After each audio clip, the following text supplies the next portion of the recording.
أعوذ بالله من الشيطان الرجيم. بسم الله الرحمن الرحيم. قل لعبادي الذين آمنوا يقيموا الصلاة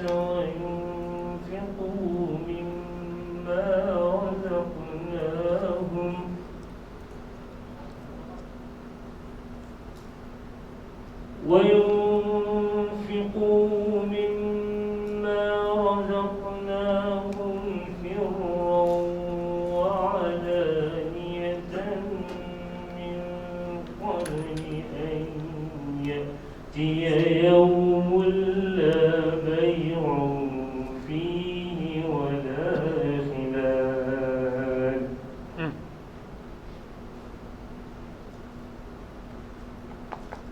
الله الذي خلق السماوات والأرض وأنزل من السماء ماء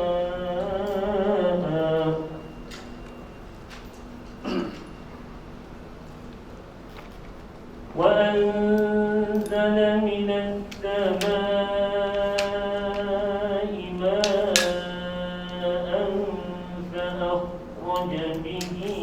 من الثمرات رزقا لكم وسخر لكم الفلك لتجري في البحر بأمره وسخر لكم الأنهار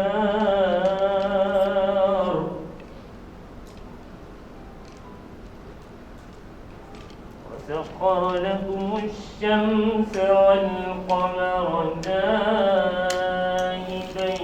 وسخر لكم الليل والنهار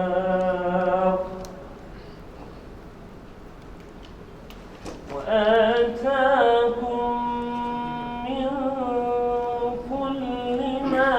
سألتموه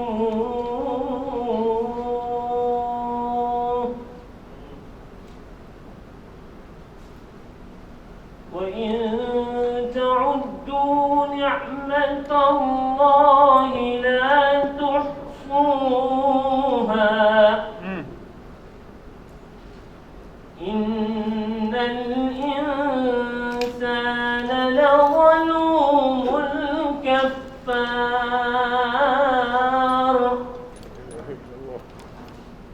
وإذ قال إبراهيم رب اجعل هذا البلد آمنا واجنبني وبني أن نعبد الأصنام رب إنهن أضللن كثيرا من الناس فمن تبعني فإنه مني ومن عصاني فإنك غفور رحيم. ربنا إني أسكنت من ذريتي بواد غير ذي ذرع عند بيتك المحرم ربنا ليقيموا الصلاة فاجعل أفئدة من الناس تهوي إليهم وارزقهم من الثمرات لعلهم يشكرون. الله أكبر. بسم الله الرحمن الرحيم. إذا جاء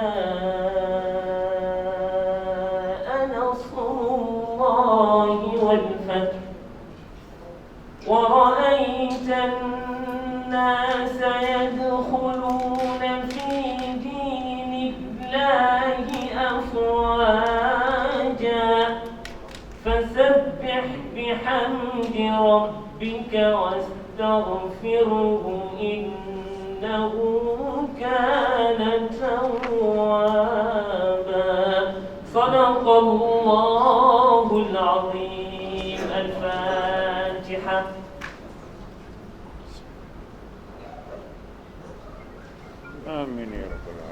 Quelques grandes lignes pour avoir une idée sur le parcours de Mourchid Ahmad Thiam. Né en 1938, il mémorisa le Coran très tôt, au vivant de son père décédé en 1947. Son état d'orphelin renforça sa détermination et son engagement d'aller loin. Il partit à Kaolack auprès d'El Hadj Mohamed Khalifa Niass pour entamer ses études arabes et islamiques. Il fréquenta ensuite le dara de son homonyme Ahmad Yansi à Saint-Louis. Et de Saint-Louis, il est parti au Maroc en 1959 où il obtient un brevet à Casablanca en 1961, un baccalauréat à Rabat, et devenant ainsi le premier Sénégalais à s'inscrire à l'université Mohamed V, d'où il est sorti avec une licence en sciences juridiques et politiques. Président des étudiants sénégalais de Maroc, il fut le premier noir titulaire d'un diplôme arabe à intégrer l'université de Bruxelles, Luxembourg, où il a soutenu une maîtrise en sciences politiques. De retour au Sénégal en 1970, sur l'instruction du président Senghor, à cause de ces grèves répétitives qu'il menait au Maroc, comme porte-parole des étudiants arabophones au Maroc. Et d'ailleurs, Senghor lui disait, je le cite, et ça c'est Senghor qui l'avait dit, étudiant de carrière, on dirait que tu ne rentres jamais au Sénégal. Fin de citation. Mais son combat a permis l'adoption de la réforme autorisant les titulaires du baccalauréat arabe de poursuivre leurs études dans les universités françaises et européennes, grâce à l'intervention de Seigne Abdelaziz Amir et de l'ambassadeur Seigne Moustapha Sédépur à l'époque. Après son retour forcé au Sénégal en 1970, il fut nommé professeur d'arabe au lycée fédéral. Coopté par le ministre Ousmane Camara, il occupa le poste de conseiller technique chargé de l'enseignement arabe au ministère de l'enseignement supérieur. Il a dans son actif, retenez bien, l'introduction de la section arabe à l'école normale supérieure devenue FASTEF et de la section arabe à l'ENA. Son passage à l'ENA en 1978-79 lui a permis d'être chef du département Amérique-Asie au ministère des Affaires étrangères avant d'être affecté au Maroc et en Égypte comme premier conseiller chargé d'affaires à l'ambassade du Sénégal à Rabat et au Maroc et au Caire. Il retourne au Sénégal en 1991 pour occuper le poste de conseiller du médiateur de la République sur la demande de M. Ousmane Camara jusqu'en 1992. Il prit sa retraite officiellement en 1993, je dis bien officiellement, mais malgré sa retraite, il continue à prêcher pour la pacification de l'espace religieux, politique et social au Sénégal. Fondateur du Conseil supérieur islamique du Sénégal et à la tête de l'Union culturelle musulmane depuis 1977, il a organisé des semaines culturelles sur la vie et l'œuvre de nos figures islamiques. D'ailleurs, l'ouverture de ces manifestations, présidée à l'époque par le président Diouf, se tenait à l'Assemblée nationale du Sénégal. D'autre part, le nom d'Ahmad Iyane Thiam reste collé au mois de Ramadan. Il est le président de la Commission nationale de concertation sur le croissant lunaire dont il est fondateur en 1996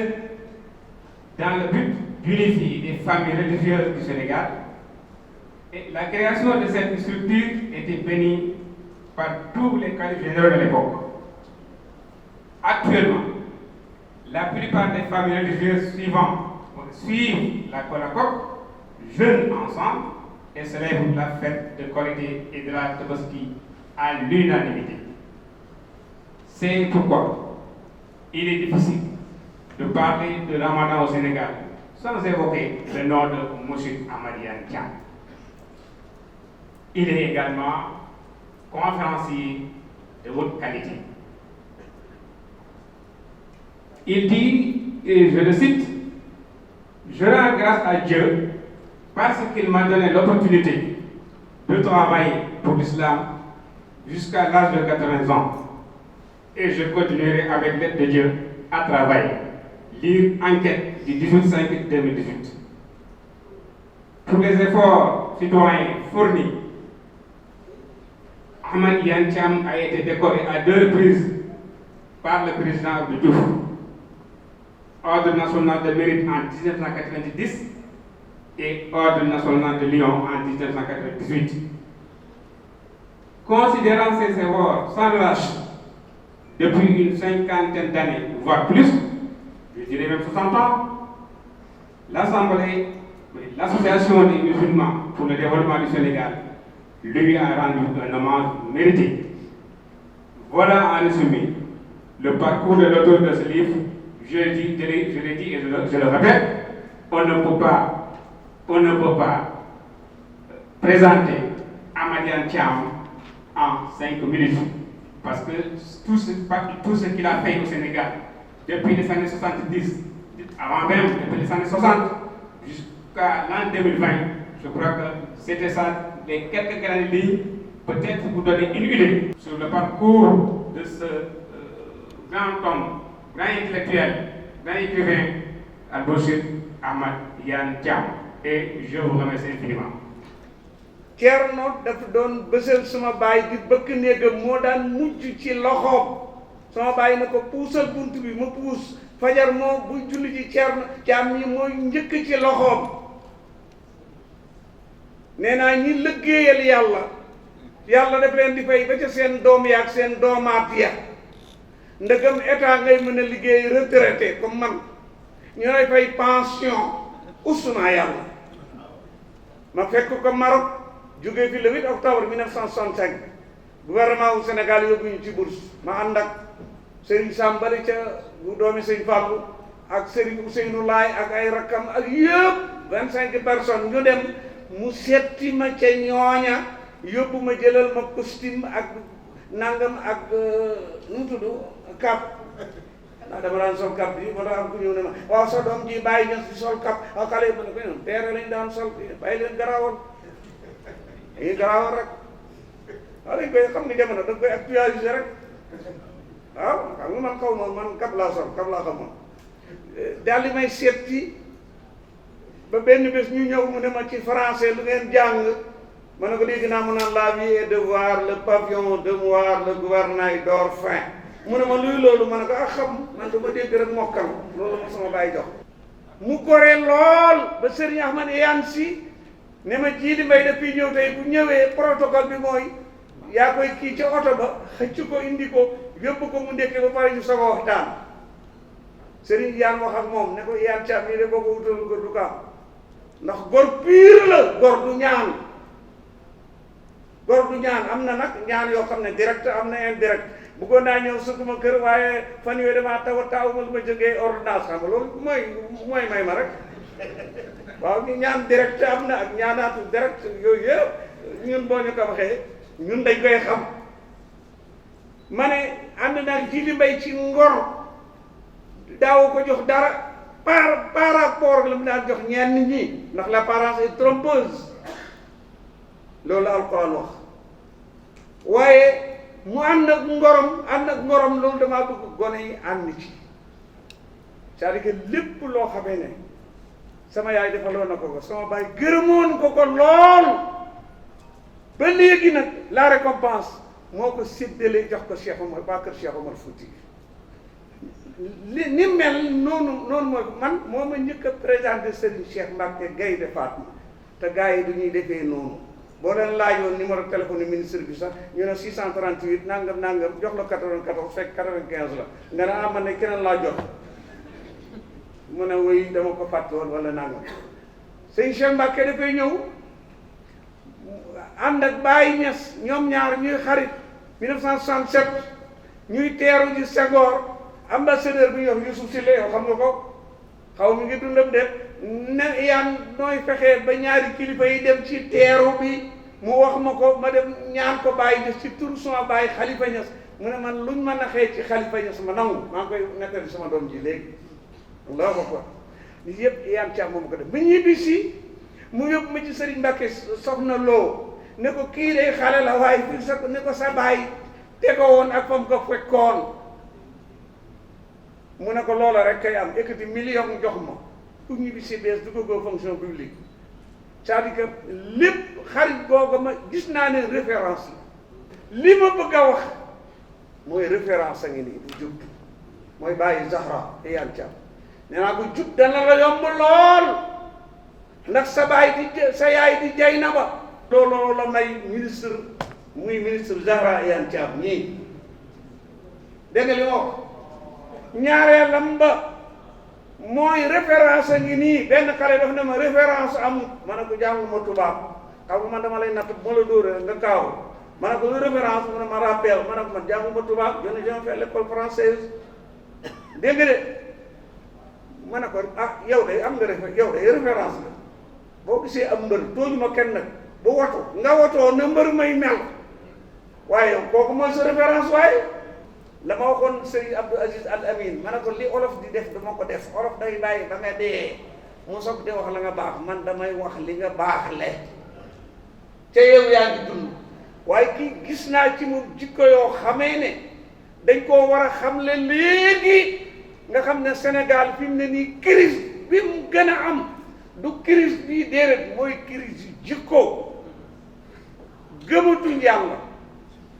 benn waaye ne ma waaw Iyane Thiam nag lu tax ñaseen yi ñëwut fii wala dàgga maa ngi ñun dañoo dof ñun duñ nit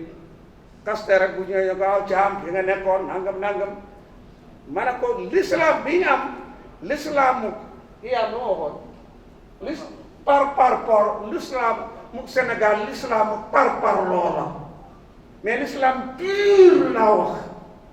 du ma wax amu fi waaye bëriwu fi xanaa mag ñu maam ña seen maam ya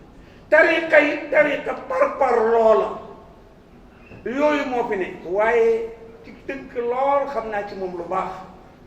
waaye lu tuuti laay wax di nuyu nag ñi nga xamee ñoo bokk muy docteur Thierno Ba jàngal na ma ci école normale supérieure la génétique mu ne may jàngal ne ma Ndar 63 di nuyu ñoom Oustaz Dame Ndiaye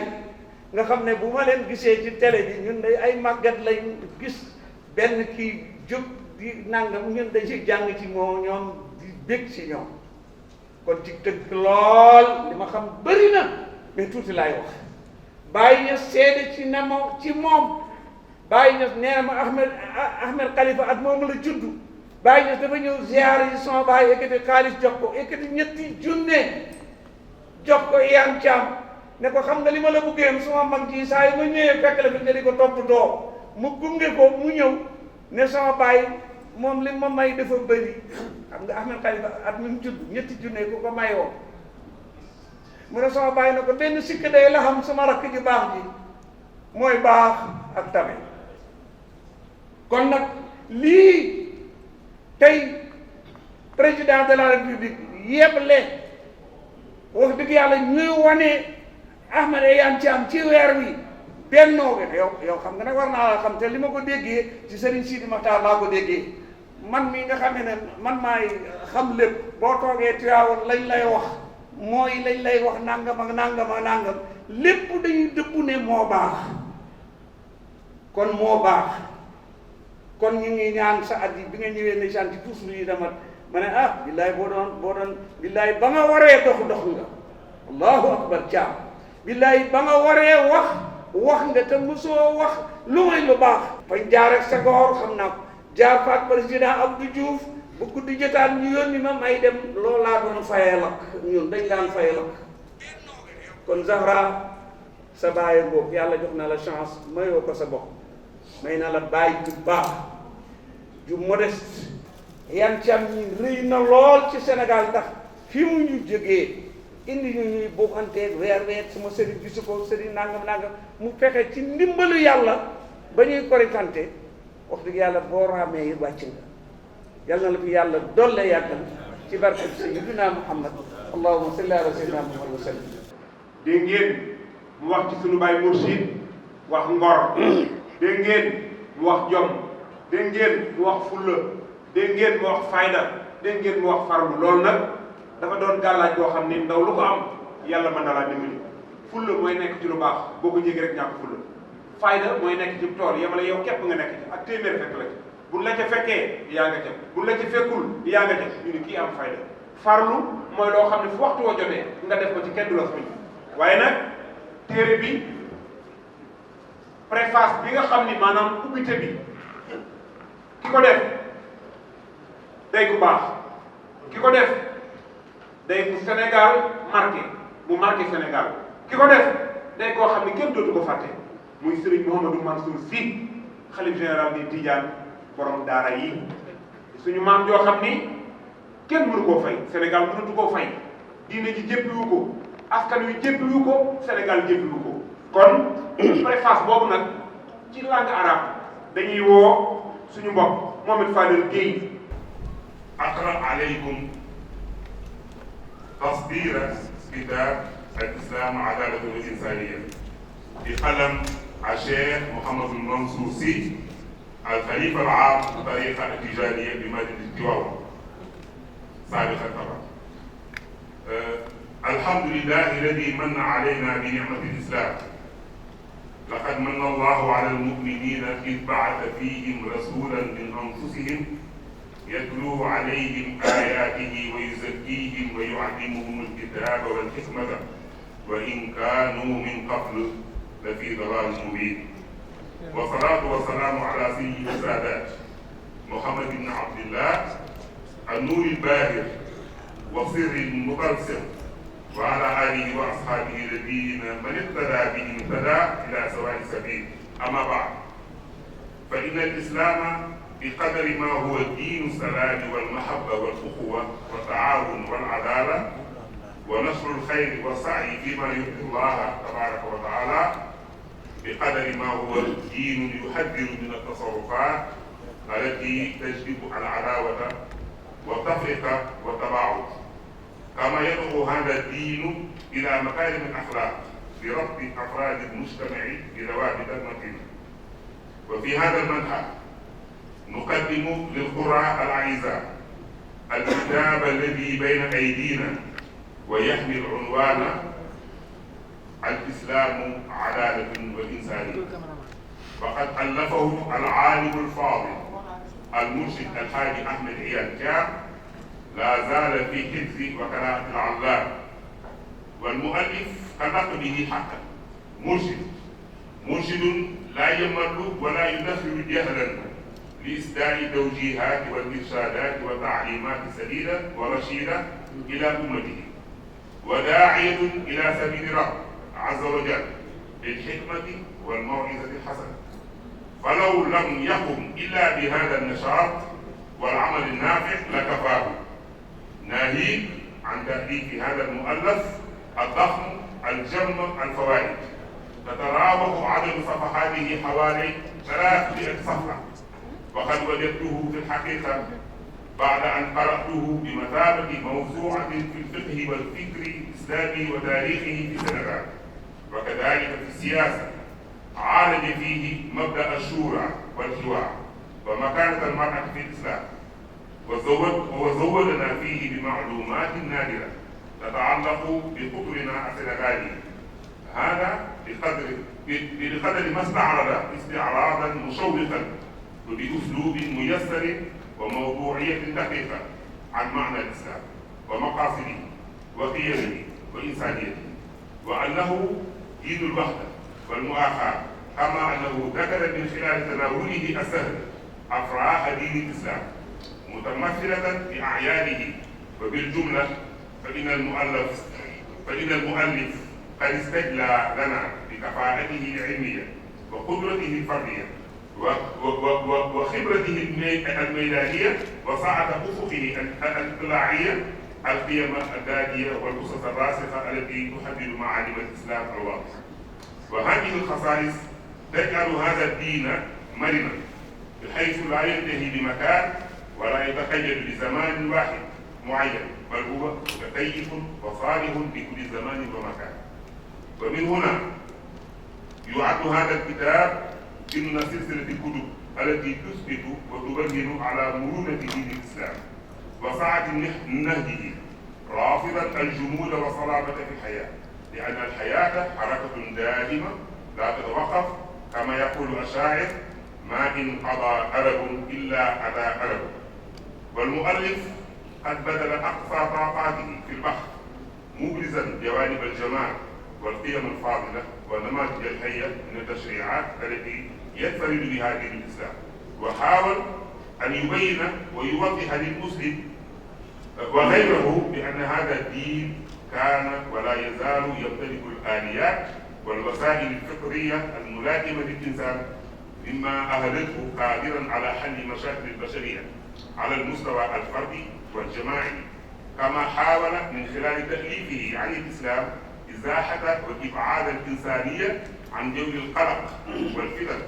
من المنازعات والاضطرابات التي تجر الجميع إلى الويلات لا قدر الله، واتخذ الأمة الإسلامية منطلقا لذلك.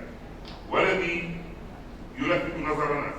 خلال الاطلاع على الكتاب هو كثرة الرجوع إلى الشواهد والأدلة المستقاة من الآيات القرآنية الكريمة والحديث النبوي الشريف لتوثيق ولتأييد ما يصبو إليه من استعراضات لحقائق علمية أو فكرية أو موقف أو حادثة. وعليه فإن العلامة المرشد الحاج أحمد عيان جاب جزاه الله عنا خيرا على هذا الجهد الطيب المبارك قد أثرى مكتبة الأمة الإسلامية خاصة والمكتبات العالمية عامة، وأضاف إلى المكتبة السنغالية بصورة أخص إضافة جد نفيسة بهذه الدراسة الجادة التي تحتل منزلة سامية في البلاد، ويستحق أن تدون صفحات كتابه ببلاد من الذهب تقديرا لمحتواه وإشارة لمساعي الكاتب المدنية. وقد بينت كلمتي بأبيات دعاء للمؤلف إشارة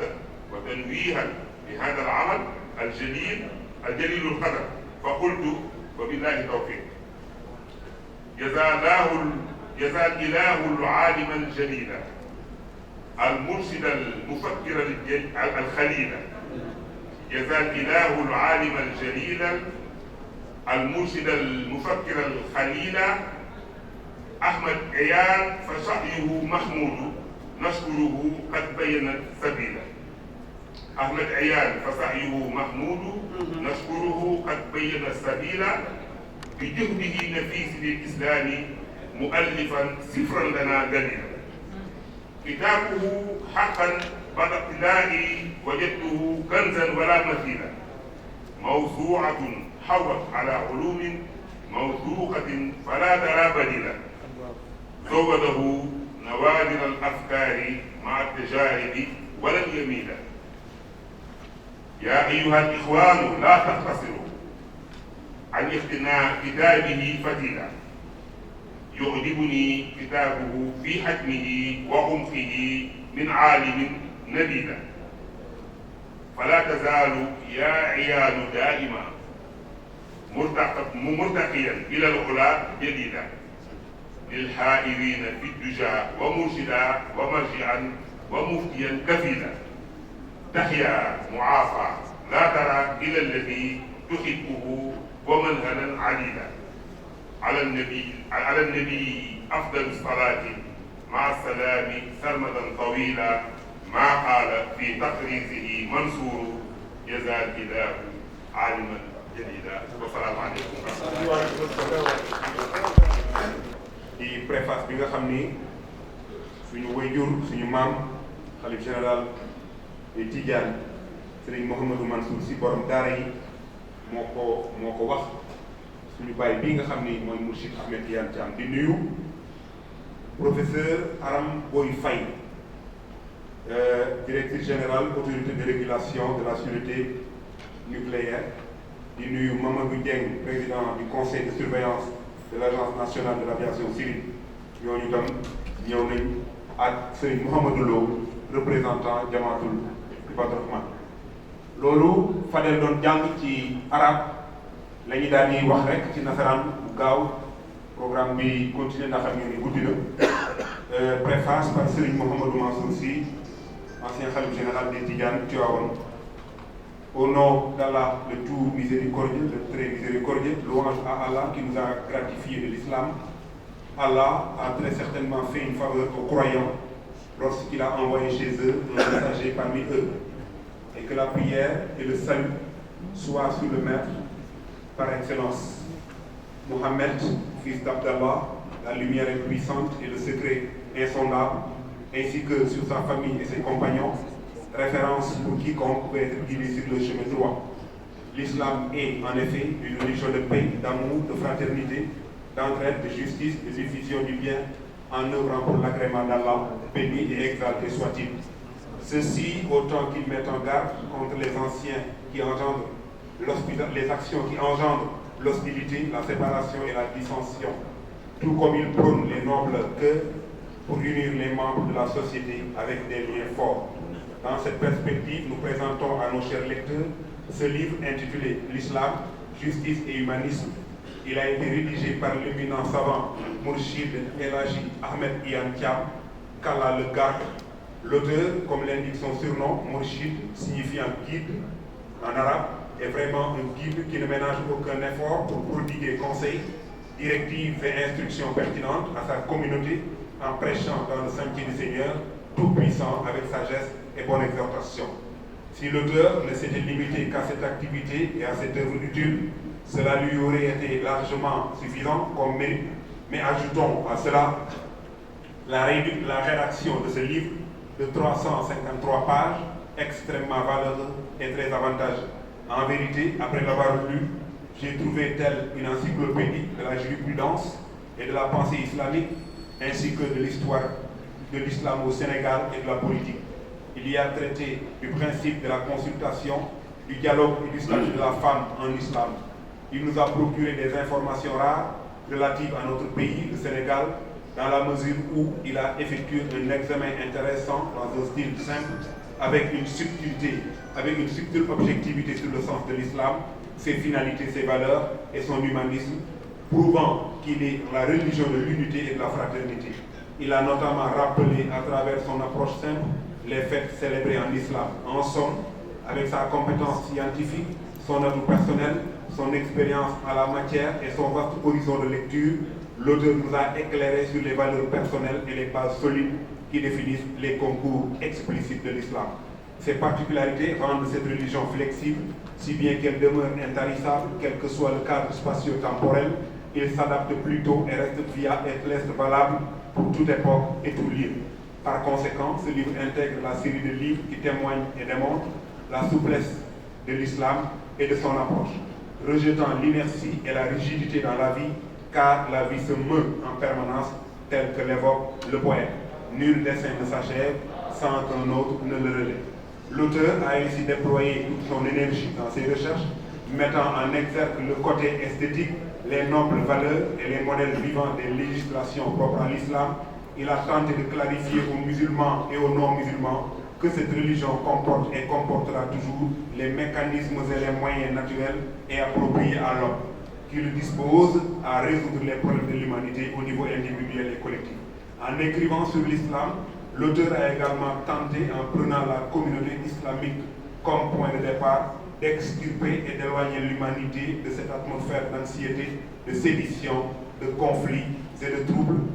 qui, à Allah ne plaise, n'attirent que des fléaux à tous. Ce qui attire aussi notre attention en lisant le livre, c'est l'allusion constante aux arguments et preuves tirés des versets coraniques et des hadiths pour prouver et appuyer ce qu'il expose parmi les vérités scientifiques ou intellectuelles et les positions ou événements. Certes, l'honorable savant Mourchid El Hadji Ahmed Iyane Thiam, qu'Allah le rétribue pour cet effort béni, a enrichi la bibliothèque de la communauté islamique en particulier et celle du monde en général. Et plus singulièrement, il a fait une adjonction très précieuse à la bibliothèque sénégalaise à travers cette étude sérieuse qui occupera certes une place importante au pays. Les pages de son livre méritent sincèrement d'être écrites en or, à la juste valeur de leur contenu et en hommage à ses efforts ardus. J'ai donc épilogué mes propos sur des vers de prière en faveur de l'auteur pour magnifier et célébrer ce travail si prestigieux. Qu'Allah le rétribue, le vénérable érudit, le guide, le penseur et l'ami intime Ahmed Iyane, dont l'effort est louable. Merci pour avoir éclairé le chemin par ses précieux efforts pour l'islam. Il rédigea un livre qui, pour nous, est un guide. Son livre, vraiment, après l'avoir lu, je l'ai trouvé tel un trésor incomparable, une encyclopédie regorgeant de science, fiable, vous ne lui trouverez point de substitut. Il l'a enrichi de pensées rares, conjuguées aux expériences exemptes de toute tortuosité. Oh, mes frères, ne négligez pas de cueillir de ce livre, ne serait-ce qu'un moyen de date, qu'un noyau de date. Son livre me plaît dans sa dimension et son tréfonds émanant d'un érudit ne daigne jamais, ô Iyane, t'élever majestueusement vers l'éminence comme guide pour les perplexes dans les ténèbres et une référence, un moufti reconnu, vit avec une santé et ne soit témoin que de ton bien et d'une vie douce. Que le salut soit sur le prophète sallallahu alayhi wa sallam avec une paix éternelle et constante, fort des louanges qu'a évoqué Mansour, qu'Allah le récompense, le vénérable savant. Serigne Mouhamadou Mansour Sy, khalife général de la confrérie Tidiane à Tivaouane 2006. Merci. Voilà. jërëjëf loolu Serigne Mansour moo ko bind yàlla yokk leeram léegi nag ñoo ngi jàll ci la présentation du livre par l'un des traducteurs en français, El Hadji Samba Khary Iyane Thiam. أعوذ بالله من الشيطان الرجيم بسم الله الرحمن الرحيم والصلاة والسلام على أشرف الأنبياء والمرسلين وعلى آله وأصحابه الكرام أجمعين ومن تبعهم بإحسان إلى يوم الدين.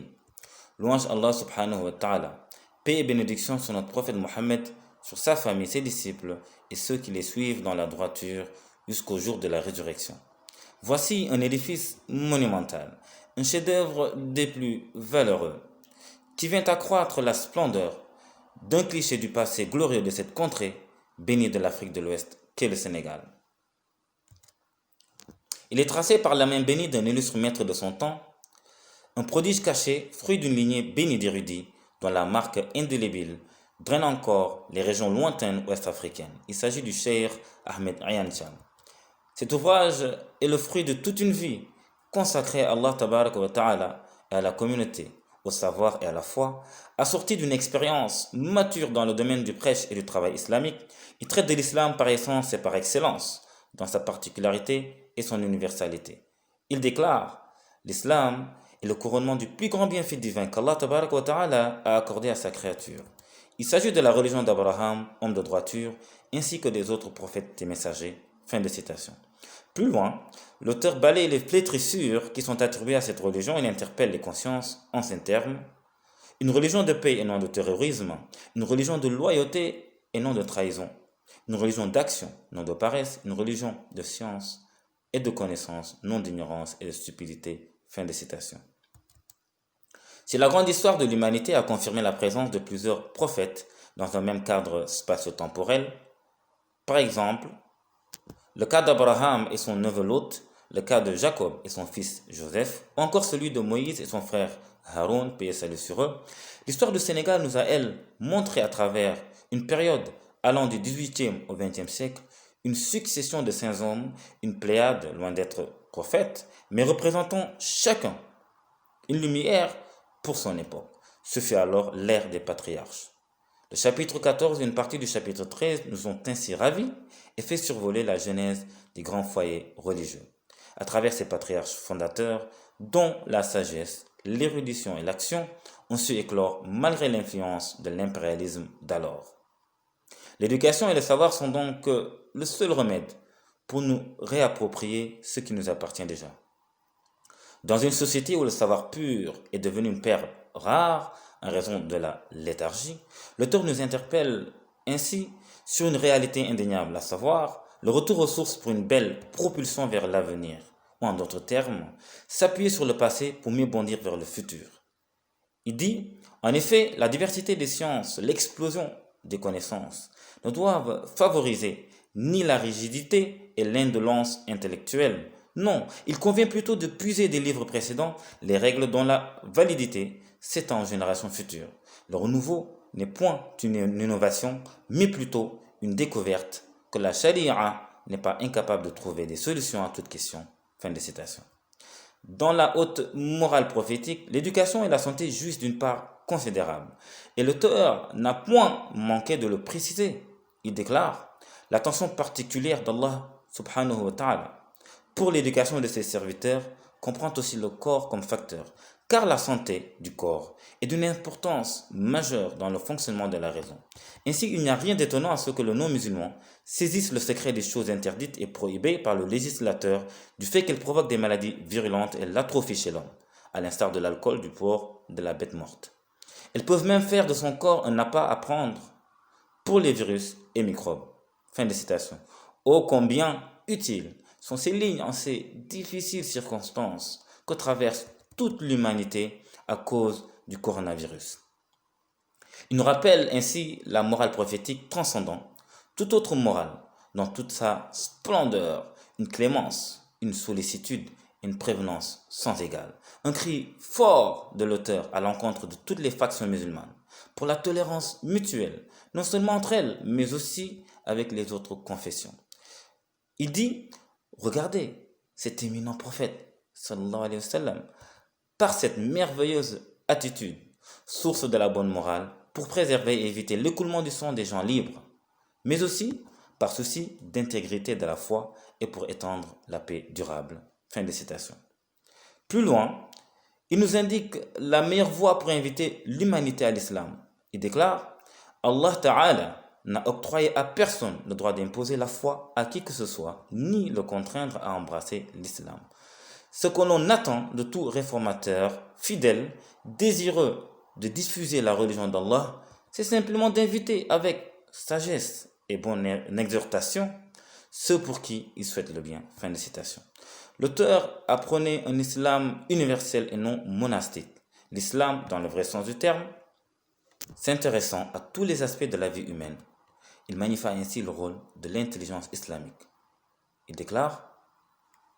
l'ijtihad, effort d'interprétation, doit concerner aussi bien les affaires religieuses que temporelles, et nous devons investir notre plus grande force intellectuelle et innovatrice pour bâtir l'honneur et la prospérité de notre communauté. Fin de citation. Voilà un signal fort pour tous les savants, érudits et acteurs du prêche islamique au Sénégal et dans le monde, pour conjuguer leurs efforts et adopter une attitude davantage positive vis-à-vis des grandes questions de notre époque. L'auteur combat des vices de la société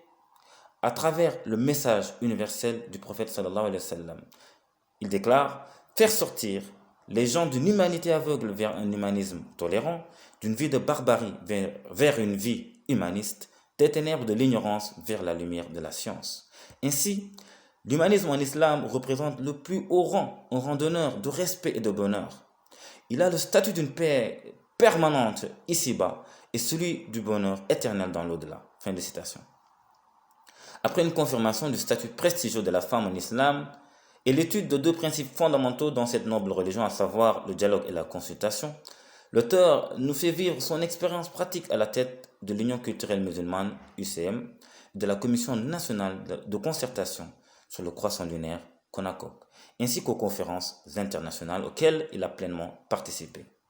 L'initiative de la CONACOC, outre le fait d'avoir joui de l'agrément de tous les érudits musulmans du Sénégal à l'époque, et en dépit des enjeux et obstacles sérieux auxquels il fit face, reflète les bonnes intentions et l'engagement de l'auteur pour l'union et l'unité de la nation islamique, à la lumière des textes religieux. Après toute une vie consacrée à l'islam et à servir ta nation, n'est-il pas temps pour toi, éminent savant, d'être honoré? Oh que si, cet ouvrage à lui seul, oui, cet ouvrage à lui seul demeure un honneur parfait, mais c'est toute une nation qui se lève pour te rendre un vibrant hommage. Alhamdulillahi Rabbil Alamin. di fàttali ni monsieur Maguette Maram Ndao directeur général ANACIM mi ngi fii Moustapha Cissé directeur de la stratégie et du capital humain à APIX moo représenté Momar Talla Cissé ancien chef de cabinet du président Abdou Diouf et actuel khalife de la famille Gorgui Samba Khary Cissé ca Louga professeur Ngor Faye chef du département de biologie animale représentant le doyen de la faculté des sciences et techniques de l'UCAD moom itam mi ngi ci biir salle Papa Adi Wade nga ñëw présenté Mourchid Ahmed Iyane Thiam mu jël kàddu bu nuppee nag ministre de la culture et de la communication jël kàddu ñu doog a jeexal mbooloo. alhamdulillahi rabbil alamin wasalaatu wasalaamu ala nabil karim sayyidina Muhammad sallallahu alayhi wa sallam. assalaamu aleykum wa rahmatullahi wa barakatuh. Mourchid ñu ngi lay nuyu Thiam ginnaaw bu ñu la nuyoo ñu nuyu Cheikh Arabi ibn Khalifa Hadj Mohamed waaye nuyu nag ñi xam ne ñoo fi teew ñëpp waaye nuyu ki xam ne moo di ministre Abdoulaye Diop ku réew mi ràññee ci yaram te yar rek moo sakk nuyu ki xam ni moo fi toogal ambassadeur Maroc ndax dundu Ahmed Iyane dafa lëkkaloo ak Maroc loolu moo soob yàlla nuyu nag Serigne Amit mi xam ne moo ñëw Cheikh Mahi Ibrahim waaye nuyu Serigne Hadji mi toogal Baba Lamine ñëw nuyu na docteur Thierno nuyu Jim Dramé nuyu Imam Dame Ndiaye nuyu kilifa ci teew yëpp mujjee nuyoo bi nag ci ki xam ne yaram ormal teggi na mandargaal na te dinaa ci ñëw la ma waxoon waaye damaa dama wax bu diis présenté Mourchid Ahmed Iyane maa ngi ko xam ca Maroc 78-80 sëñ Babacar Sy radiyallahu taala anhu daf ñu bàyyee benn jàngat mu nekk téere bu xam ni sama turandoo Alaaji Ali Touré daan na wax ne ku ko takk mën nañu ñàkkul ne di nga mucc àddina te di nga am yërmande yàlla àllaxira téere boobu nag juróomi wax mu ne góor du soppeeku sëñ Babacar nee na góor du jàpp bay mu ne góor du xam fakk mu ne góor warul tiit ba fen warul ñàkk ba jël lu ko lew bi ma xamee Ahmed Iyane ba léegi humilité bi ma xamoon ci moom te jamono boobu Maroc boole woon na ñett moom Ahmed Iyane boole woon na benn baat la ma ooye woon ci ak moomu moo frère baat boobu moo wéy ba tey waaye neex naa lay na mu boole woon taar boole woon xam-xam boole woon daraja boole ci humilité soit nit ki ma xamoon nit koo koo wéy ba tey waaye moom mooy kan tubaab moo wax ne c'est la naissance et le milieu d'environnement qui détermine le comportement de l'individu kuy maama ñu ne maama Samba Thiam mag moomu xam ni Cheikh Oumar radiyallahu taala anhu nekkee le précurseur de l'islam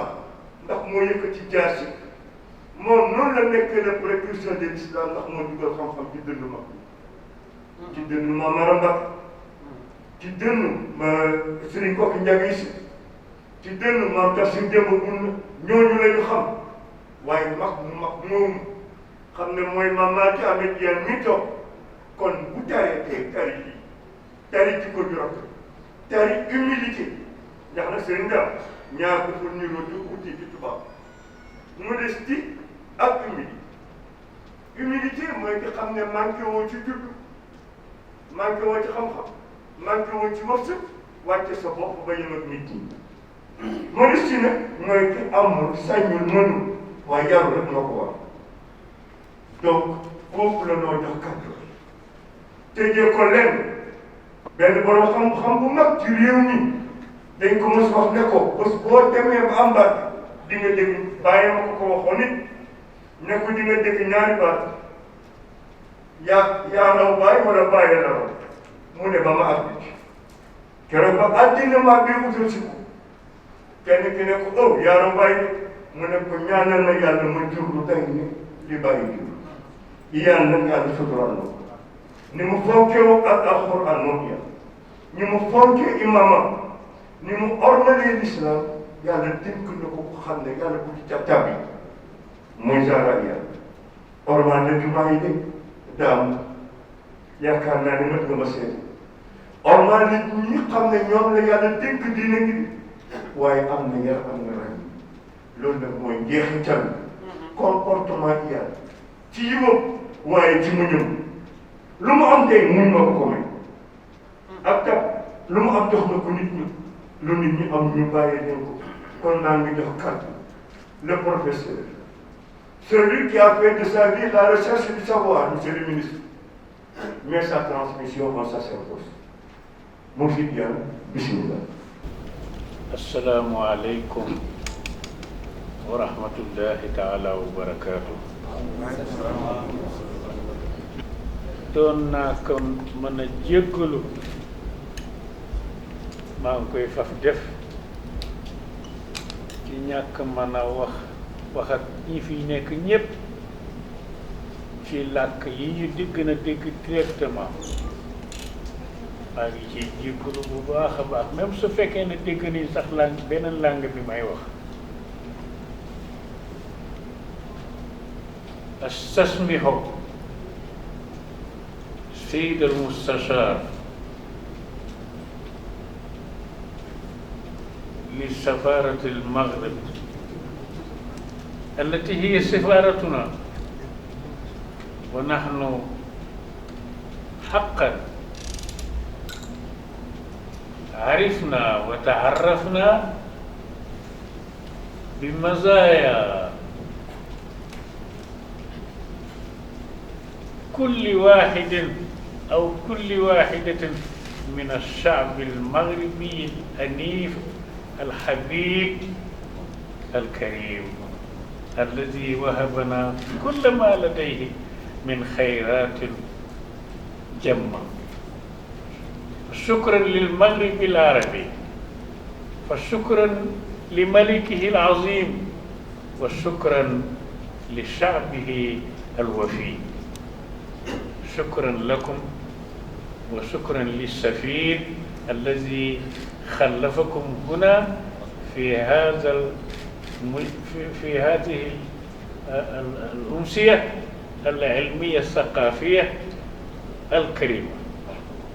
وقد أعطيت لهذه الأمسية قيمة كبرى، قيمة أخوية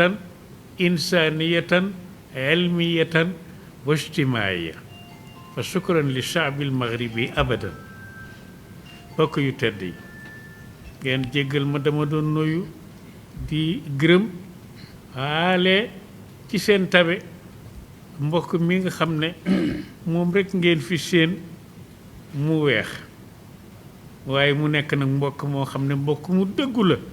ndax mbokk mu jóge ci peuple bu la boo xam ne muy Maroc ak Sénégal benn peuple la xanaa ku xamul rek moo xamul loolu waaye bu yàgg ba fi nu toll tey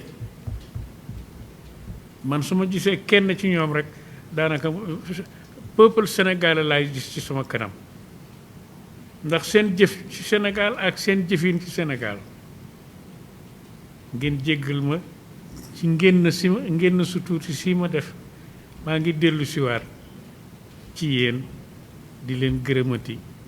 di leen santati di jéggalu ministre bi ci ngeen surtout si ma def lépp aw yiw la kon mbokk yi maa leen fi woo tey te ñi ma fi woo kenn ku ci nekk xam naa ne li ma la wooyee am na ci ñoo xam ne wax dëgg yàlla damay reconnaître ne suñ ma ko dàquma leen ko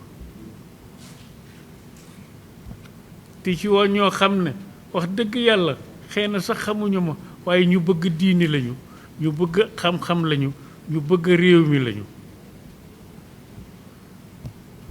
di jéggaluwaale nag ñi nga xam ne waroon naa wax ak ñoom ci làmmiñ wi ñu xam même su fekkee ne sax làmmiñ mi may wax ak ñoom léegi xam nañu ko ndax nit ku nekk làmmiñ bi nga gën a xam walla làmmiñ wi nga xam wala làmmiñ wa nga moom da nga am fierté ñu wax ceeg yow bu ma dellu sekkoon ci li tax ma woo leen te yéen a ma ko gën a xam ndax su ngeen ma ko gënul woon a xam du ngeen ñëw rawatina ci jaww ji ak yoon wi ak tiis yi fi nekk ci diggante bi waaye seen mën a sagal doomu aadama seen bëggal doomu aadama ak mbaax seen bëgg ñongal mbaax gi doomu aadama am ngeen ñongal ko ko ngeen wattule ko ko loolu yëpp tax na ngeen ak leneen tax na ngeen ñëw man nag woo naa leen ngir won leen li ngeen ma gën a xam ngeen bëggaloo leen li ngeen ma gën a bëgg ngir nag xam gi ma xam ne lii ma leen di won li leen gën a sawar a ñëw moo dina rekk ngir ngeen seedeel ma ne fàttewuma ne seen bëgg-bëgg ci xam-xam bi ak seen ma bëgg a rafetlu xam-xam walla mbaax gu nit def ngeen sagal ko ca loolu yépp lu booloo la ci suma xel ak ci suma pàttaliku ne bokk na ci li tax ngeen teew bu doon sama sago kenn ku ne ma tudd turam maa ngi jàkkaarloo ngeen te kenn ku ne xam naa ak mbaaxam ak ni mu bëggee ak mbaax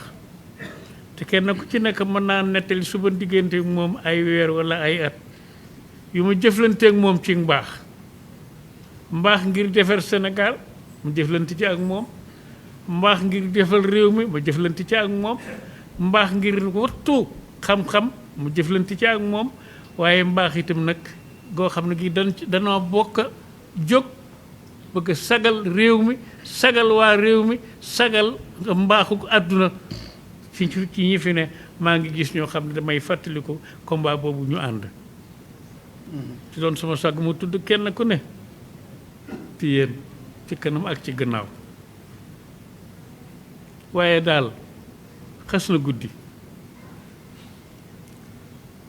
te li ma bëgg lislaam bi ma bëgg a xamle wax dëgg yàlla bu yomb xamle la waaye bu jafeñ a xam la ndax danga koy xamle léegi nga foog ne xamle nga ko ba mu jeex boo laajee ki ngay xamal ki nga doon xamal nga foog ne xam na bu waxee fekk am na lu bëri lu des di ñaan borom bu tedd mi nag bi nga xam ne moom rek a mën a sagal doomu aadama ci def lu baax boo bëggee def lu baax bu jóg ba di ko def bu la ci yàlla sàggalee nga am ca ndam bu la ci yàlla sàggalee nga am ca ndam loo xam ne mooy dangaa jëriñu ñi ci des xam ne yow jëriñe nga te jëriñu nga loolu mooy sag bi téere bi mën a lislaam diiney maandute la diiney nite la lépp lu génn maandute maa ko wax dama ne lépp luy génn maandute boo ne diine la du dëgg même boo jàngul dara lu génn maandute ku ko def jàkkaarloo mu nga ne ko yow li nga def xaraam na yàlla tere na ko même soo xamul dara l'islam lépp lu génn ci lu jaadu ci doxalin wu jaadu ci jëf ju jaadu ci mbir mu jaadu lépp lu génn lu jaadu rek bon sens bu la neexee nga ne araam na ndax l'islam ki ko def mooy ki mën a def lu ne te moo def lu ne l'islam di jëfu kenn même du jëfu muhammadu rasulullah sallallahu alayhi wa sallam l'islam aw tëralin la woo xam ne sunu borom moo ko tëralal ñi mu bind tëralaale loo xam ne ñi mu bind te tëralal leen mu tëralal itam ñi mu bind li ñuy jëriñoo mu tëralal leen nañ ko war a defee ak nañ ci war a demee al kawnu wal kainaat kon li borom bi nga xam ne dafa mat sëkk set wecc mën lool tëlewul dara xam lool réerewul dara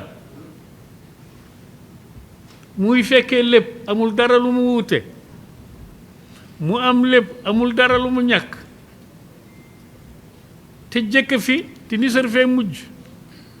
muy borom bi subhanahu wa taala mu tëral dara nga ne dafa manqué yaa xamul yaa matul waaye batal ne xere nga ne baax na wala ne xere nga ne baaxul wala ba tax nga ànd ak mbir rek bu waxee ci def nga ne ah kay noonu la boo àndul la moom nga ne ko du noonu waay yaa xamul sa borom bi nga xam ne wax naa ko sànq bi nga xam ne mu ngi dafa teewe lépp te amul dara lu mu wute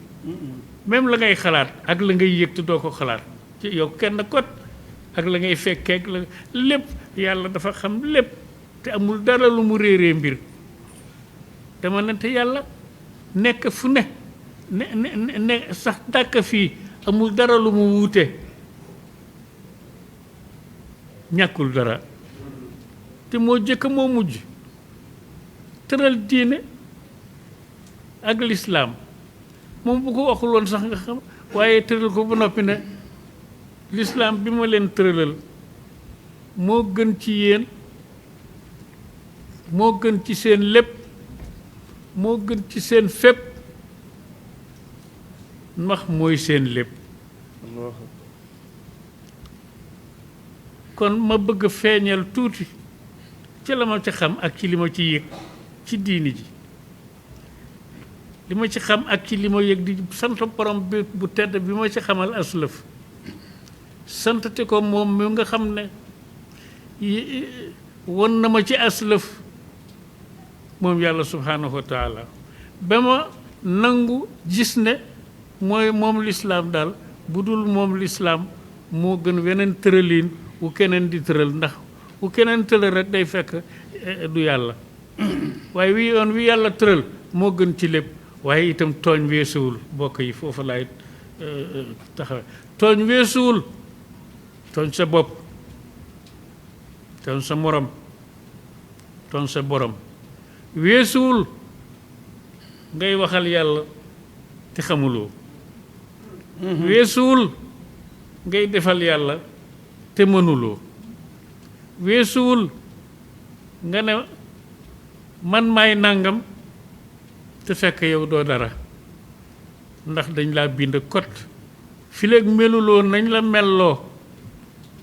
yaa ngi tooñ sa bopp yaa ngi tooñ sax nag ka ngay gëmloo ne dara nga yaa ngi koy tooñ kon téere bi defuma ci nan la ñuy jàppee defuma ci nan la ñuy jullee defuma ci nan la ñuy wooree téere bi li ma ci def mooy lu tax ñu digal la nga jàpp lu tax ñu digal la nga julli lu tax ñu digal la nga woor lu tax ñu digal la daal d'une manière lu tax ñu digal la nga jaamu yàlla lu tax loolee yàlla xam ba digal la ko ne na nga ko def loolee moom laa indi ci livre bi te lépp nag nga gis ne l'islam lépp ak maandute la wallaay foo bépp atte boo gis muy tooñ nit xamal ne buñ la ci l'islam lañ ko wéer du noonu ak neexoon tey du guddi gi dab nañu ba ma ñemee leen a tooñ tuuti ci gën a xuus ci jël tuuti ci seen waxtu waaye wax dëgg yàlla xanaa misaal rek yoo xam ne bi rek dama la ko ak ci tooñ doomu aadama ci tooñ la ñu dëkk ci tooñ yu leer yu wóor yu ñëpp seede te waxtu ne la nga koy def seetal rek nga xuloog sa foofu laay teeralee seetal rek nga xuloog sa soxna nga xuloog sa soxna ne ko fase naa la ñetti yoon am na sax téere fiqh yu ko def fase naa la ñetti yoon benn baat nga ne ko fase naa la ñetti yoon ñu saxal ko ne loola nekk ne ñetti passé seetal rek fiq yu bari borom livre yi ñu fas yéene loolu ñetti passé la te bala ngay mën a delluwaat sa soxna soosu nga wax loolu il faut mu su démarché yaat ak keneen boo ko fasewaat ko boo ko bëggaatee nga door koo mën a takkaat dama ne li ñuy wax ci arab ak talaaq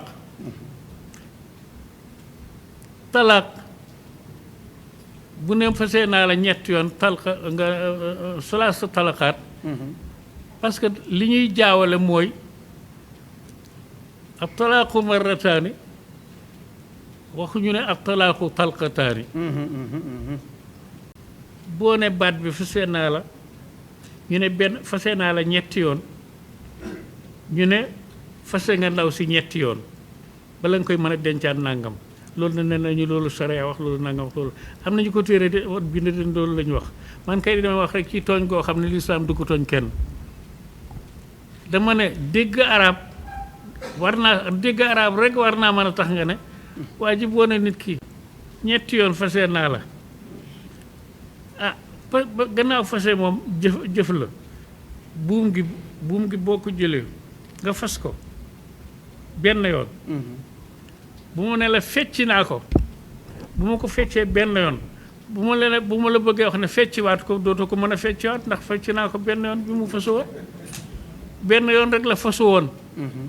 fecci naa ko boo ma bëggee wax ne fecciwaat ko fecci du sotti parce que beneen pas-pas nekkatu fi ba ma koy fecciwaat tooñ gi ma ngi ci ñàkk dégg langue arabe bi ak langue bi nga xam ne moom la ñuy jëfandikoo ci diini ji ñàkk dégg gi nag mu sax lool mu yàgg fi lool kon lu mel noonu rek laa indee ne l'islam maandute la l'islam nite la waaw ci nite doom ji judd na kenn seediwul ne takk nga ndeyam dem nga def nga la ngay def ak kan ko defal moo xam góor la walla jigéen ne ba doom am juddu ca société bi dajaloo te kat dañ cey àndandoo di ñoom ñëpp société bi ne kii du doon na parce que lan parce que amul takkuñu sëy bi amul bàyyi am na bàyyi kay parce que juddu na am na bàyyi de ak juddu na foofu nag boo seetee téere yi fiqhu yi sharia bi ñu am na ci téere yu am solo xalaat yu yéeme parce que nit ki yow liir bi lan la def ba ñu ko bëgg koo xañ ki ko war a yar ak ki ko war a dundal ak ki ko war a nangam ak ki ko moom lan la def ba ci bàkkaar bu ñu ne ko doo fi am bay doo fi am ku la fi dundal doo fi am ku la fi nangam l'islam dafa maandu te ñàkk a maandu goo gis ci tëralinu l'islam ci doxalinu l'islam ci attey l'islam dama na la maandu ga du dëgg du yoon téere bi nag ku ko liir ku ko jàng jàngaliwuma nu ñuy jullee nu ñuy jàppee waaye damaa jàngaliwuma sax de man mënuma jàngal kenn waaye dama jukki ci li ma xas xam ci diine ma jukki ci loo xam ne jàpp naa ne diine yàlla ji nga xam ne moo ko tëral daal maanduti rek moo ko war a lëmës insa nite itam moo ko war a doxal waaye yu dul ñaar yooyu dootul nekk mbiru yàlla kon mbokk yu tedd yi monsieur le ministre maa ngi jégalu lool ci guddal gi tuuti ndax guddal li ma xas guddal sax wax dëgg yàlla xaw a yërëm nit ñi rek ñu ñëw ba fii te duma ci wax aslëf lu ni mel waaye maa ngi gën a jégalu te di la gërëm lool monsieur le ministre ndax am nga ngànt lool pour mën a bañ a ñëw waaye bu la sam réew dénkee joxe ndénkaane noo mën a def lu laal ca ndénkaane la yaa ngay def lu ne pour rafetal ca lañ la ca dénk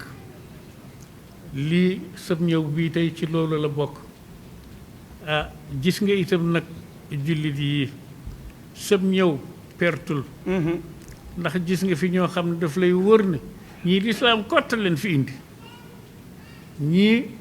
bëgg xam lu baax kott moo leen fi indi wala boog bëgg beesal lu baax kott moo leen fi indi du itam suma jëmm ji ndax wóor na mu wër yàlla ne ñi fi ne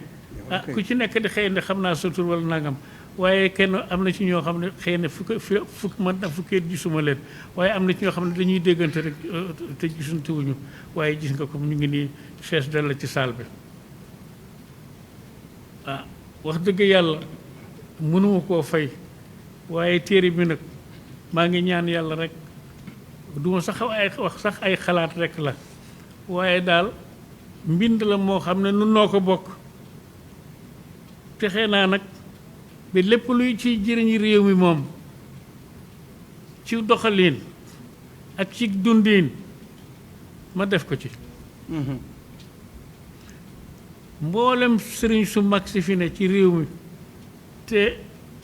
ngeen xam leen ñu jiite diine ji ba fi nu toll def naa ne ñoom ñépp ñoo bokk maam bu ngeen ko jàngee da ngeen ko ci gis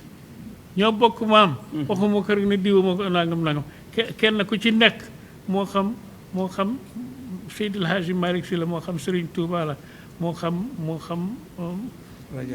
Alaaji Abdoulaye Niass la moo xam Cheikh Bou Kounta la moo xam maam li maam ñii la ñëpp kenn ku ci nekk foom ko réew mi dañ cee bëgg jàmm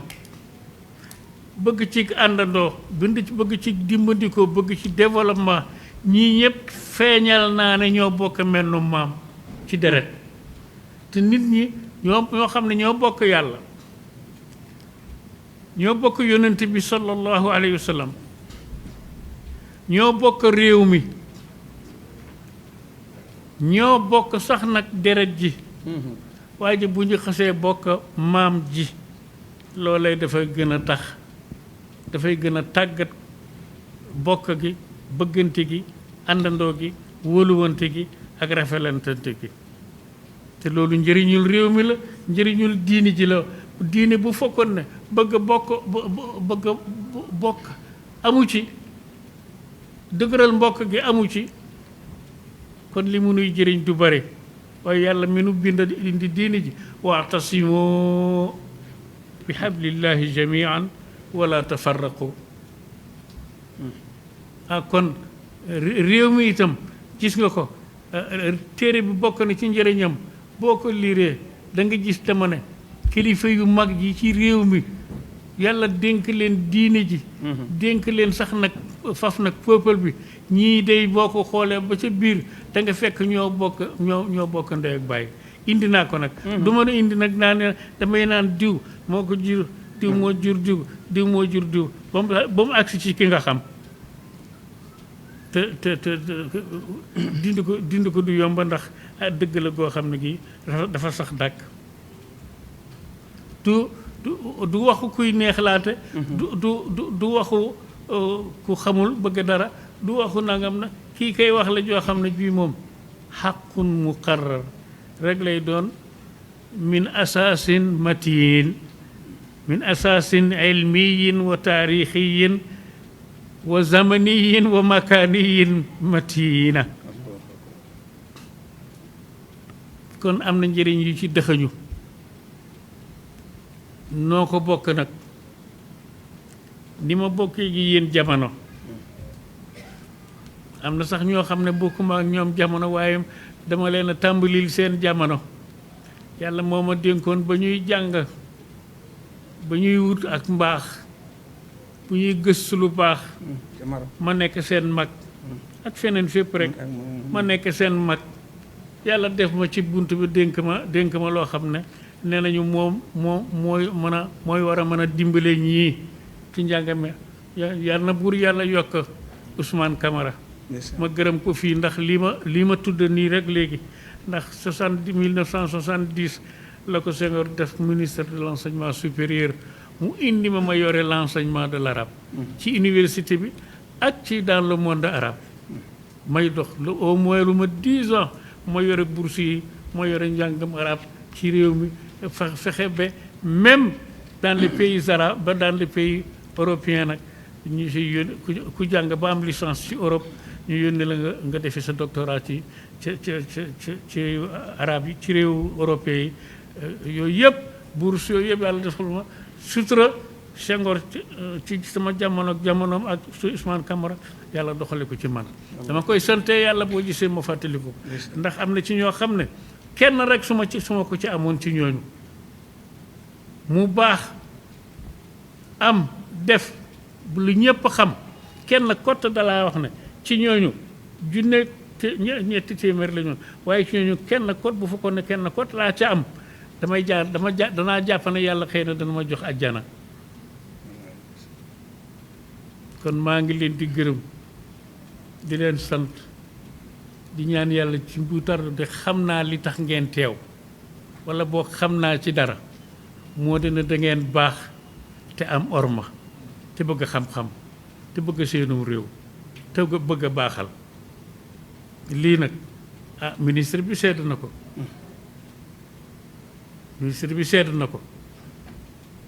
noo ngi gërëm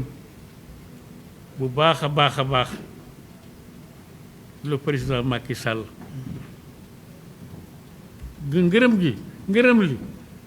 du pour moom ngërëm li ñaan la Macky li tax ma koy gërëm mooy mbaax li yàlla jaarale ci doxalin wu baax wi yàlla jaarale ci moom mu koy def te doxalin woowu war a xett li réew mi war a baaxal réew mi war a dimbale réew mi yàlla amul dara lu mu ëmpale lépp la xam boo waree daf waxtu baax wax ko rek bul wax ne su ma ko diw dana mer déedéet wala diw dana déedéet wax dëgg yàlla monsieur le ministre Macky Sall su la neexee nga wax ko ca kaw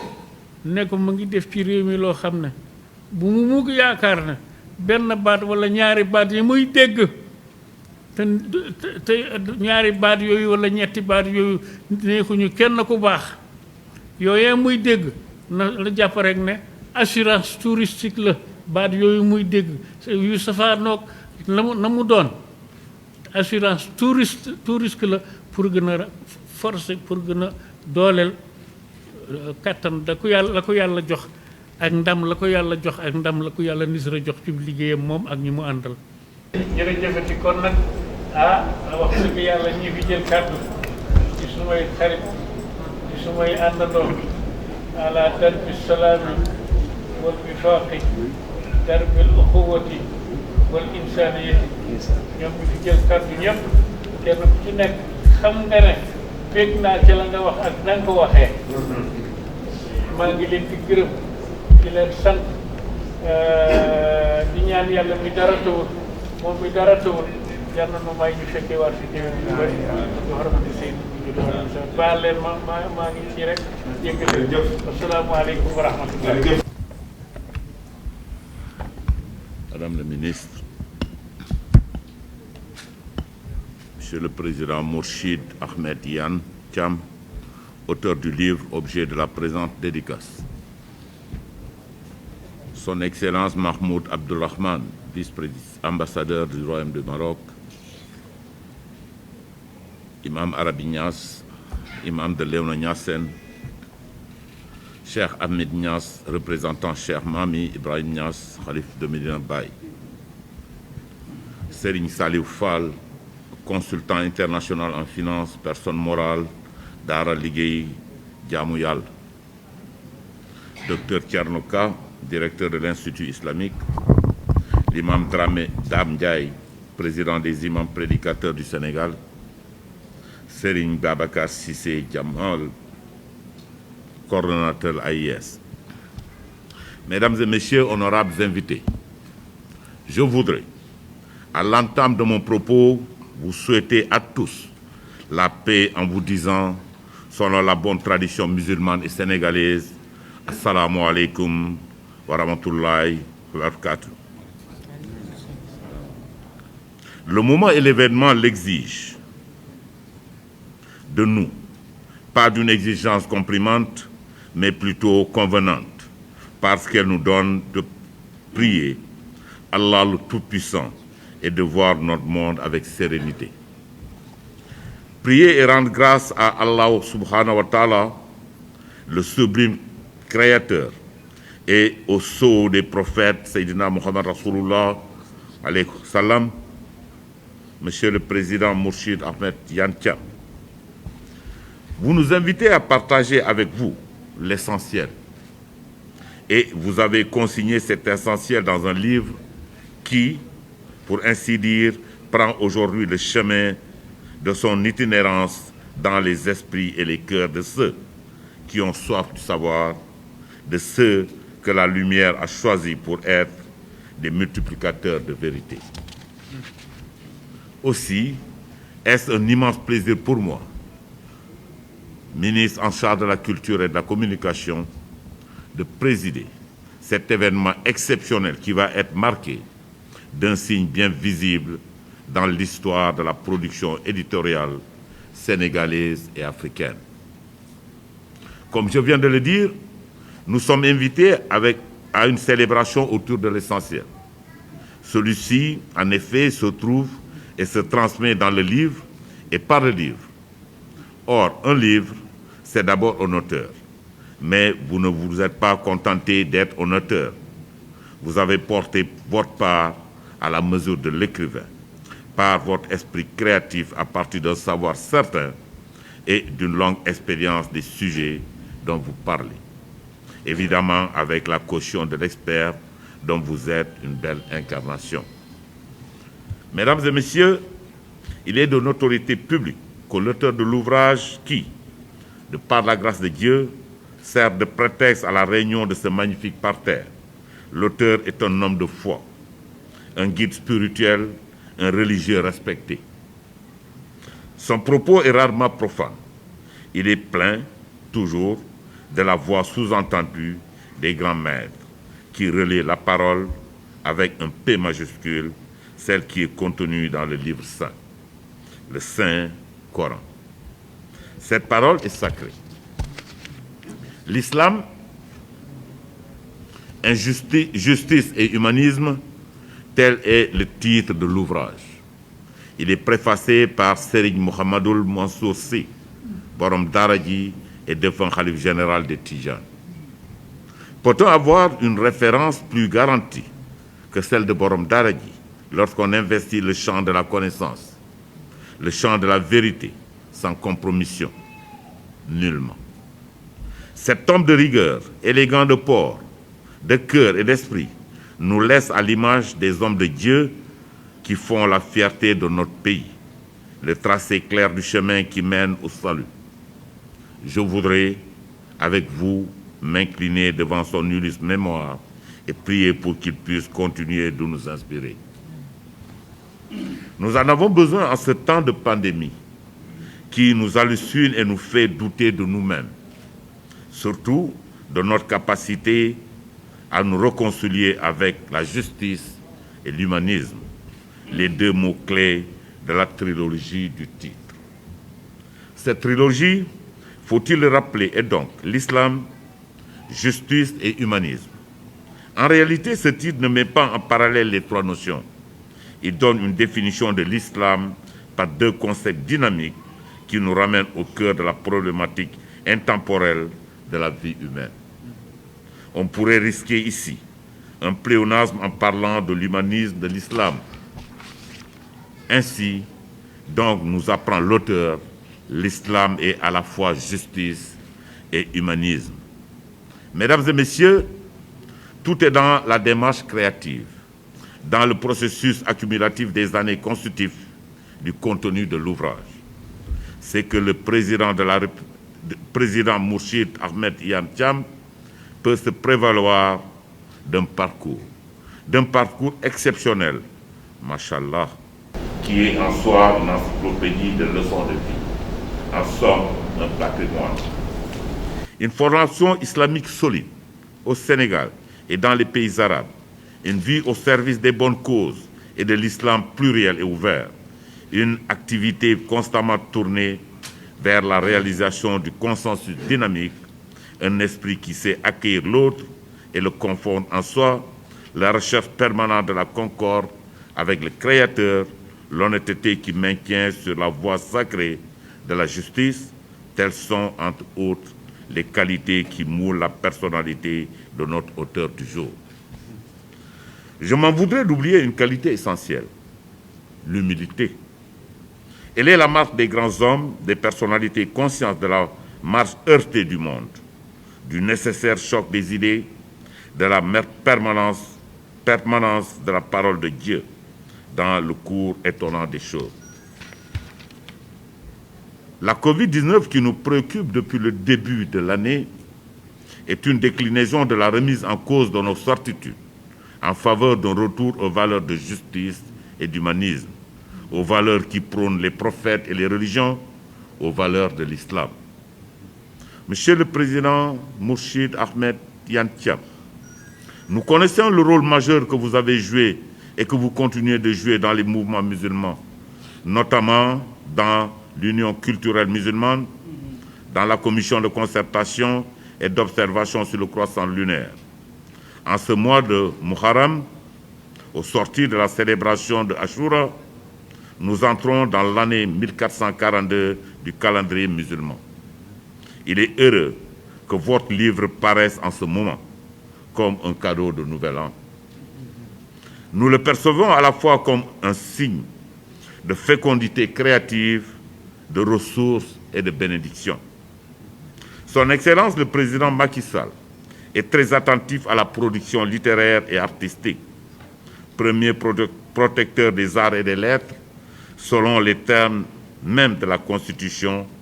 il encourage les auteurs et les éditeurs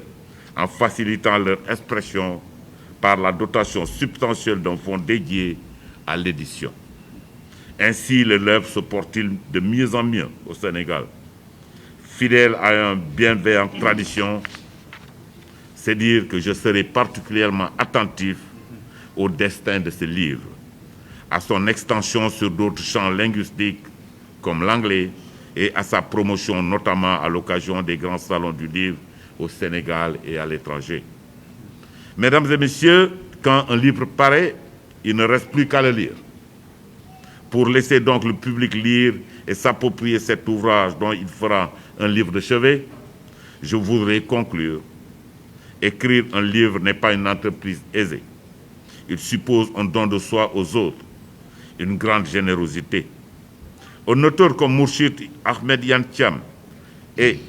en plus un éducateur à l'image des grands auteurs, à l'image des guides qui se savent responsables du destin des hommes. Dieu investit les auteurs de cette lourde responsabilité. C'est pourquoi je voudrais adresser à Mourchid Iyane Thiam les très chaleureuses félicitations du chef de l'État, M. Macky Sall, président de la République du Sénégal. Nous ne doutons pas que la lecture de ce livre nous aidera à mieux penser et à mieux agir. Je vous remercie de votre attention. Assalamu alaikum.